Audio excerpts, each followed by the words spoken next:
누가복음 8장 1절에서 3절 말씀입니다. 그 후에 예수께서 각 성과 마을에 두루 다니시며 하나님의 나라를 선포하시며 그 복음을 전하실새 12 제자가 함께 하였고, 또한 악귀를 쫓아내심과 병고침을 받은 어떤 여자들 곧 7 귀신이 나간 자 막달라인이라 하는 마리아와 헤롯의 청지기 구사의 아내 요한나와 수산나와 다른 여러 여자가 함께하여 자기들의 소유로 그들을 섬기더라. 아멘. 넌센스 퀴즈에 빠지지 않는 문제가 있습니다. 성경에 나오는 인물 중 가장 배고픈 여인은 누구일까요? 그죠? 막달라 마리아. 이까지는 다 아시더라고요. 그렇다면 마리아의 동생은 누구일까요? 더 달란 마리아. 오늘 그 여인 막달라 마리아가 성경에 등장하고 있습니다. 예수님과 제자들을 섬겼던 여인들의 이름이 쭉 나오는데 그 첫 번째 나오는 인물이 바로 막달라 마리아입니다. 성경에는 여러 명의 마리아가 등장하는데 오늘 본문에 나오는 마리아는 막달라 출신 마리아입니다. 사실 막달라가 어디에 있는 동네인지는 잘 알 수가 없습니다. 갈릴리 호수 가까이 있는 한 동네일 거라고 추측할 따름입니다. 그 동네에서 마리아는 귀신 들린 여인이었습니다. 그것도 7 귀신 들린, 도무지 사람의 힘으로는 어찌해 볼 수 없는 심각한 상태였습니다. 그 영혼이 온전하지 못한 상태니까 그 마음과 육체의 모습도 온전치 못했을 겁니다. 굉장히 공격적이면서도 흐트러진 모습이었습니다. 붙잡아 두려고 하지만 7 귀신 들렸으니 누가 붙잡을 수 있겠습니까? 몰래 뛰쳐나가 버립니다. 그러면 그 딸을 또 찾으러 나가는 거죠. 다른 것보다 동네 사람들에게 미안하고 창피해서 참 고통스러운 시간을 보냈을 것입니다. 그런데 그 마리아가 말입니다, 오늘 본문에 보니 예수님과 함께 있습니다. 어떻게 해서 예수님을 만났는지 구체적인 기록이 없기에 자세히는 알 수 없습니다. 다만 우리가 아는 것은 7 귀신을 예수님께서 쫓아내 주셨고, 그 이후로 마리아는 다른 여인들과 함께 예수님을 따랐다는 것입니다. 그 상태가 너무 심각해서 도저히 회복될 수 있겠나? 정상적으로 돌아올 수 있을까? 이런 질문들 속에서 아무 희망, 소망 없는 그들이었습니다. 그런데 참 놀랍게도 마리아는 예수님을 만났고 완전 그의 삶이 달라졌다는 것입니다. 예수님께서 마리아의 인생을 붙잡고 있는 악한 귀신을 쫓아내 주셨기 때문입니다. 이제는 부끄러움도 알고 사람들과 관계를 맺기도 하며 사리 판단을 할 수도 있으며 스스로 안정을 찾을 줄 아는 정상적인 여인이 되었습니다.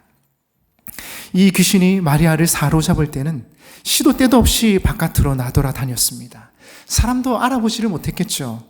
자기가 원하지 않는 모습입니다. 자기가 모르는 말을 하고 있고요, 모르는 행동을 합니다. 그렇게 다니고 있었습니다. 그런데 한 번씩 귀신이 놓아줄 때가 있지 않겠습니까? 그러면 자신의 흐트러진 모습을 이제서야 보게 되는 겁니다. 옷 매무새, 자신의 상한 몸, 그리고 사람들이 자기를 바라보는 눈길이 어떤지 다 느낄 수 있습니다. 얼마나 힘들었을까요? 자신이 원하지 않는 것에 이끌려 자신이 원하지 않는 말을 하고 자신이 원하지 않는 삶을 살고 있었습니다. 그게 굉장히 괴로운 겁니다. 그래서 낙심 가운데 죽기만을 기다렸을 수도 있습니다. 그런 고통 가운데 있는 마리아, 자기 힘으로는 어떻게 할 수 없는 그 상태를 예수님께서 멈추어 주셨습니다. 예수님께서 그 악한 것에서 벗어나게 해 주신 것입니다. 다시 살 수 있다는 마음을 가지게 해 주셨습니다. 산다는 게 뭔지, 산다는 기쁨이 뭔지 예수님께서 다시 알게 해 주셨습니다. 귀신은 죽고 싶은 충동을 일으키지만 예수님은 사는 기쁨이 뭔지 알게 해 주십니다. 그래서 마리아가 완전 달라진 겁니다. 늘 있던 일상들이 다르게 보입니다. 죽고 싶었는데 예수님이 살고 싶게 해주셨고 실제로 사는 기쁨도 누리게 해주셨습니다. 마찬가지로 예수님께서 우리 인생을 다스리시고 우리 인생의 주인이 되실 때 우리는 살고 싶고 사는 기쁨을 누리게 되었습니다. 여전히 어려운 일이 남아있고 가야 할 길이 멀지만 어떻게 인도하실까? 어떤 일을 주실까? 기대가 되는 겁니다. 그래서 좀 힘들어도 괜찮습니다. 아직 상황이나 형편이 좋아지진 않았지만 그래도 감사합니다. 사랑하는 여러분, 혹 인생에 힘들고 어려운 시간을 보내고 계신 분들 있습니까? 우리 인생의 주인 되신 예수님을 주인으로 모시고 살아가십시다. 아멘이시죠? 그러면 예수님께서 우리 인생 가운데 찾아오셔서 우리의 모든 것을 바꾸어 주실 것입니다. 내 영혼을 살려주시고 우리 가정을 살려주실 것입니다. 7 귀신 들린 마리아의 반복된 고통을 멈추어 주셨고 새로운 삶을 시작하게 해주셨습니다. 마찬가지로 주님께서 우리의 고통을 멈추어 주시고 우리로 새로운 삶을 살게 해주실 줄 믿습니다. 믿습니다. 그 믿음 가지고 예수님 모시고 살아가는 복된 여러분 되시기를 주님의 이름으로 축복합니다. 축복합니다. 참 감사하게도 예수님 만난 이 막달라 마리아는 이제 예수님을 따라다닙니다. 예수님을 따릅니다. 이전에는 악한 영이 이끄는 대로 다니던 그런 인생이었습니다. 어떤 사람과도 관계를 맺을 수 없었고 자신의 상태가 온전한지조차도 알지 못한 채 살아왔습니다. 주변 사람들이 자기를 두려워하고 싫어했습니다. 이런 사실을 알게 되었을 때는 살고 싶은 마음마저 사라지게 되는 것이죠. 그런데 이제는 예수님 때문에 살고 싶어졌습니다. 그래서 예수님을 따르게 되었습니다. 자기 자신을 구해주신 그 예수님, 고마우신 예수님, 좋으신 예수님. 막달라 주신 마리아의 인생이 완전 달라져 버렸습니다. 그런데 여러분 한번 생각해 보십시오. 마리아가 예수님을 따르고 싶다고 따를 수 있었겠습니까? 마리아, 너는 귀신 들렸었고 사람들이 다 너를 알고 있는데 나를 따르는 사람들이 나를 어떻게 보겠니? 미친 사람, 귀신 들린 사람들이 예수를 따르네. 그 따르는 것들을 보니까 예수도 정상이 아닌가 봐. 이렇게 말하지는 않겠니? 그러니까 너 따라오지 마. 그냥 네 갈 길 가. 내가 새 생명 줬잖아. 새로운 삶을 줬잖아. 너희 갈 길을 가렴. 이렇게 말한다면 마리아가 예수님을 따를 수 없지 않겠습니까? 여러분 사실 그 당시 여자들이 제자 되는 일은 없었습니다.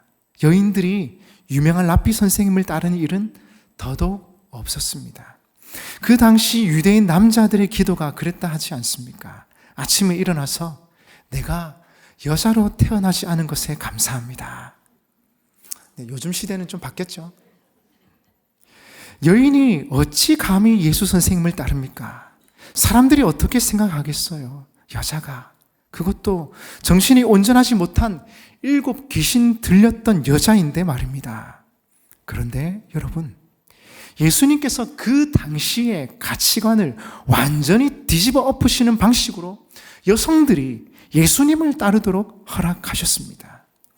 남성들의 사회에서 여성들은 비집고 들어올 틈조차 없는 그 시대에 예수님께서는 여성이었던 마리아, 7 귀신 들렸던 마리아조차도 예수님을 따르도록 허락하셨습니다. 죽고만 싶었던 여인의 고통을 멈추어 주시고 살게 해주셨습니다. 이제는 여인에게 회복과 새로운 삶을 살 수 있도록 인도해 주셨습니다. 예수님의 제자 막달라 마리아. 그러니 어찌 감사하지 않을 수 있겠습니까? 여러분, 마찬가지로 보잘것없는 우리의 인생에 주님께서 찾아와 주셨습니다. 우리의 상처를 어루만져 주셨고 회복의 은혜를 허락해 주셨으며 새로운 삶의 길을 열어주셨습니다. 이제는 죄의 종이 아니고 하나님의 자녀라 불러주셨습니다. 이제는 우리를 친구라고 불러주셨습니다. 이제는 주님의 사랑스러운 제자라고 불러주십니다. 그 은혜가 얼마나 감사하고 놀라운지요.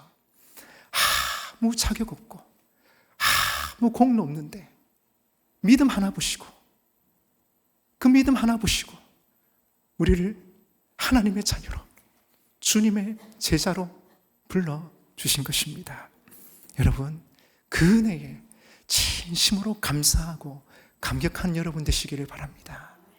추수감사주의를 준비하면서 한 해 동안 베풀어 주신 은혜 감사하고, 나같이 아무 자격 없고 공로 없는 이 죄인을 하나님의 자녀 삼아주신 것에 감사하고, 그래서 다음 주일에는 진짜 감사가 흘러 넘치는 그런 여러분 되시기를 주님의 이름으로 축복합니다. 그렇다면 마리아는 자신의 감사와 감격을 어떻게 표현하고 있습니까? 3절에 보니 막달라 마리아는 자기들의 소유로 그들을 섬기더라. 받은 은혜가 너무 많고 감사해서 내가 무엇으로 섬길까? 무엇으로 섬길까? 무엇으로 보답할까? 그래서 자기가 가진 것으로 교회와 공동체를 섬겼던 것입니다. 그들의 감사와 감격은 섬김으로 나타났습니다. 은혜를 많이 받았으니 더 많이 드리고 싶은 겁니다.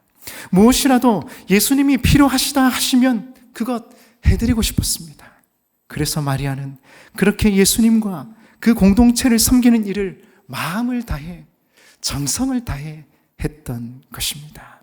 여러분, 우리도 받은 은혜에 감사해서 이 감사와 이 감격을 어떻게 표현해 볼까? 그래, 내가 교회를 위해서 기도해 보리라. 내가 몸이 좋지 않아서 다른 건 못해도 그 은혜에 감격해서 내가 예배를 생명 걸고 드리리라. 그래, 나는 두 다리가 멀쩡하니까 다니면서 복음을 전해야 되겠다. 그래, 나는 아직 젊음이 있으니까, 건강하니까 내가 교회 뭐라도 섬겨보겠다. 여러분, 우리의 감격과 우리의 감사가 여러 형태로 나타날 수 있다는 것이죠. 무엇이든지 감사하고 감격하다면 그것을 하나님께 표현하고, 또 그리하여서 그 사랑과 그 섬김을 통해서 하나님께서 더 큰 축복과 은혜를 내려주실 줄 믿습니다. 특별히 오늘 학습 세례 입교하시는 여러분, 오늘 있을 이 예식은 정말 기쁨의 잔치입니다. 여러분이 하나님의 자녀가 되었다는 것을 함께 기뻐하고, 함께 감사하고, 함께 축하하고 격려하는 시간입니다. 예수님 믿고 하나님의 자녀로 사는 것이 얼마나 행복한지를 모릅니다. 아멘이십니까? 이 행복에 여러분을 초대합니다. 초대합니다. 그리고 하나님의 은혜에 더욱더 감사하고 감격하시면서 행복한 믿음 생활 앞으로 펼쳐가시기를 주님의 이름으로 축복합니다. 축복합니다.